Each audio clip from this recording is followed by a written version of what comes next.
Hello everyone and welcome back into the GSMC Fantasy Sports Podcast. And to conclude today's show, one of my favorite segments to present to you guys every single week, my fantasy fact versus fiction. I look into some bold myths and claims this week, potentially circulating in fantasy football circles, and either justify or debunk them. And this week I try to go bold. It's Thanksgiving week, guys, so I have to go bold and big in everything I say and do here on the show. But I feel like each of these predictions stems from some uncertainty surrounding certain situations, but also a feeling that certain things aren't quite as they seem, if that makes sense.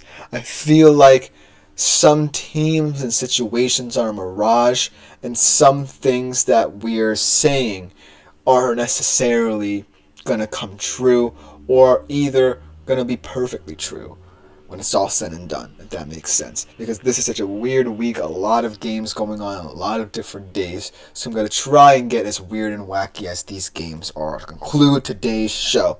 Starting off, potentially, everyone's big kind of talking point in terms of football in general, not just from a fantasy perspective, the actual Thanksgiving Day games, because this is a slate that's not necessarily the most inspiring of slates, and it's still one, that could be intriguing, but I said that this Thanksgiving is a fantasy snooze fest, as you see this guy suggests here, being something that is not necessarily appealing from a fantasy perspective either.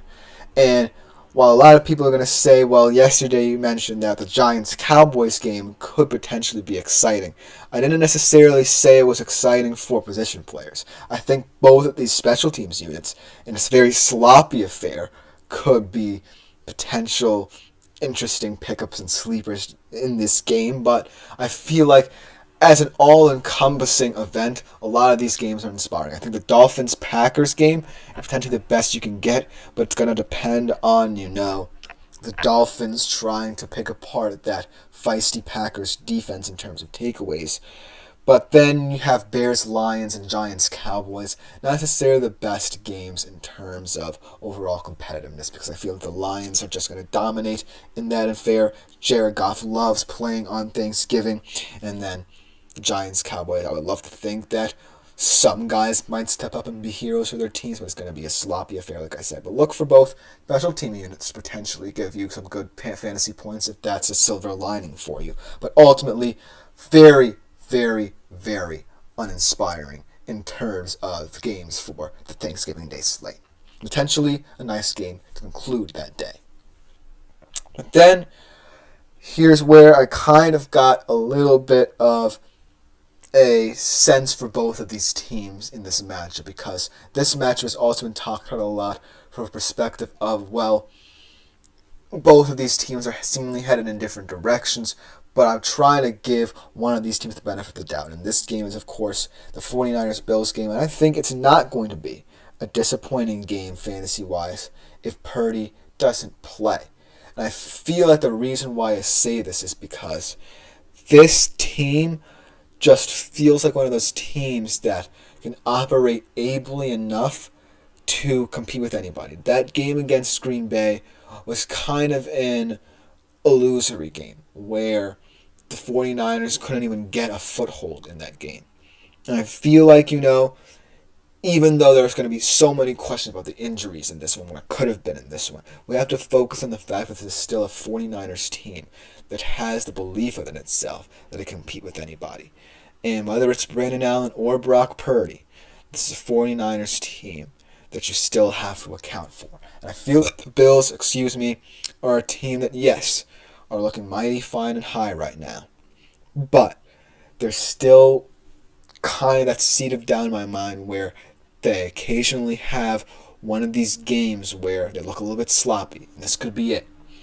And so I'm looking for certain details and certain aspects of this game in which it could be a lot closer. From a fantasy perspective, there might be some hope and optimism for players who have 49ers on their rosters. So that's why I feel like this game is going to be truly bizarre in nature no matter who's the starting quarterback. Because I think it's going to be much closer without Purdy and certainly a much more exciting game with him. But when all is said and done, a lot of fantasy production can be taken from this just because both of these teams, 49ers, still with a lot of talent, the Bills, we already know what they can do in terms of fantasy coming together. And I just feel like I can't ignore this game because of all the injury woes hanging over it. So that's why I feel like I gotta say, even though it's a little bit risky here, this game won't disappoint if Brock Purdy shouldn't play. My third prediction here, even though it says, okay, I did get the right defense there. I was a little bit worried there seeing the purple. That was the Ravens defense. Cardinals and Vikings defenses were week's best, and I think this is a fact. I feel that Cardinals-Seahawks game was a little bit weird in terms of how the Cardinals defense looked because, they allowed some big plays to happen. For the most part, they looked okay. They had that red zone pick, but that was mainly a Geno Smith decision. But ultimately, they still held Seattle to 16 points, and that might be the ineptitudes of certain situational moments for the Seattle offense right now, but it was still a performance that they can take away and say that they had some decent moments there. And then the Vikings defense is always one of the most consistent, and they have to be foaming at the mouth after that Seattle performance against the Cardinals because I think a lot of worries was in the run game for the Vikings and how they would have to defend a guy like James Conner and also Trey Benson in that unusual kind of running style that the Cardinals employ. And it could be a little bit harder because we don't know if Ivan Pace Jr. will be back for this game, the steady linebacking presence for the Vikings. But either way, I still think the Vikings defense, because of Brian Flores, is still going to be hyper-aggressive in this one, trying to get after both Kyler Murray and James Conner and really muddy it up. So look for this to potentially be a defensive slugfest that gets decided by which offense can be more efficient, which offense can be more timely. And I feel that, the Cardinals can have their moments against this defense, but ultimately it's going to be tough. It's going to have to come down to guys like Trey McBride getting open, and he did that very effectively against Seattle. But the Vikings defense is a little bit of a different breed because they've been doing this all year. And I feel like that was just a day where Seattle's defense got it right and got after Murray. And was after a bye as well. So potentially now that the Cardinals are in the flow of playing a game every Sunday, they can step up in this one.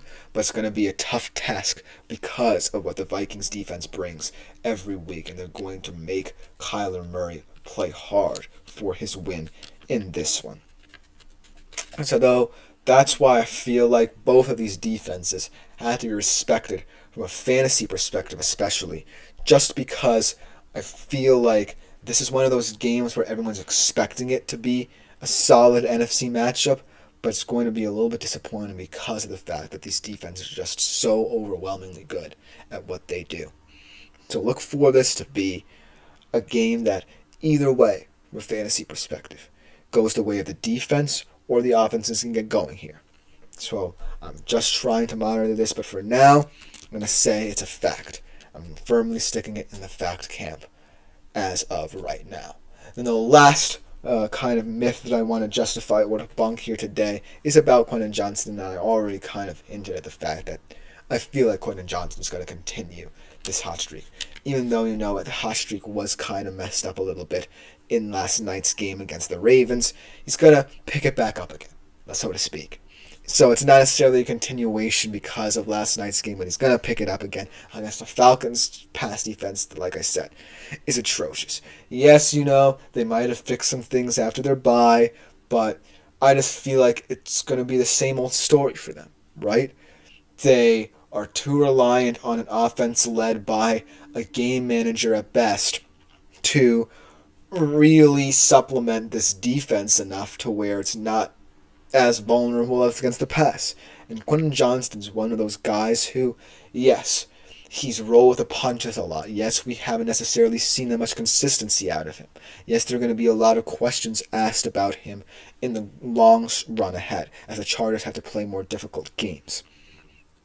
But in this matchup, look for Quentin Johnson to stand out for his verticality.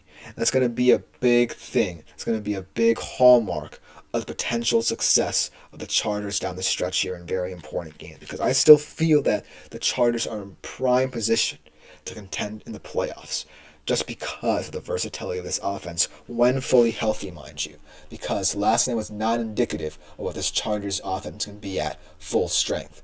It was not a performance that I can take stock in against an opponent like the Ravens because of what happened to Dobbins.